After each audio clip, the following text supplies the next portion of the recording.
Fourth semester স্টুডেন্টের কথা চিন্তা করে ইতিহাস সাজেশন তোদের 8 নম্বরের একটা আসবে। ওই 8 নম্বরের একটা সাজেশন দেওয়া হলো, 6টা দেওয়া হলো। এই 6টার মধ্যে 8 নম্বরে একটা তোরা কমন পাবি।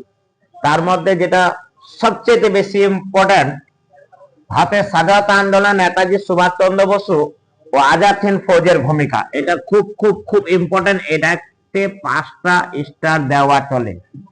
দ্বিতীয় হচ্ছে নৌ বিদ্রোহের কারণ ও গুরুত্ব, এটা খুব ইম্পর্টেন্ট, এখানেও 5টা স্টার দেওয়া যেতে পারে।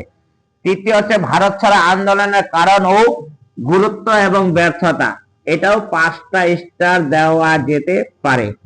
এই 3টা যদি তোরা পড়ে নিস, এই 3টা থেকে একটা তোরা কমন পাবি।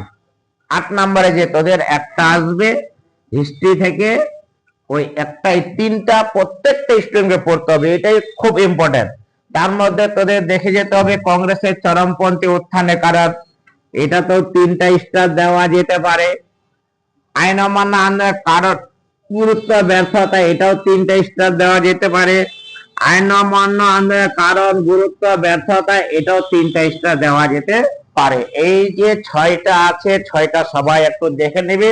তার মধ্যে 3টা কিন্তু সবচেয়ে বেশি দেখবি, ভারতের স্বাধীনতা আন্দোলনে নেতাজি সুভাষচন্দ্র বসু ও আজাদ হিন্দ ফৌজের ভূমিকা। তারপরে ইম্পর্টেন্ট আছে নৌ বিদ্রোহের কারণ ও গুরুত্ব। তারপরে ইম্পর্টেন্ট আছে ভারত ছাড়া আন্দোলনের কারণ, গুরুত্ব, ব্যর্থতা।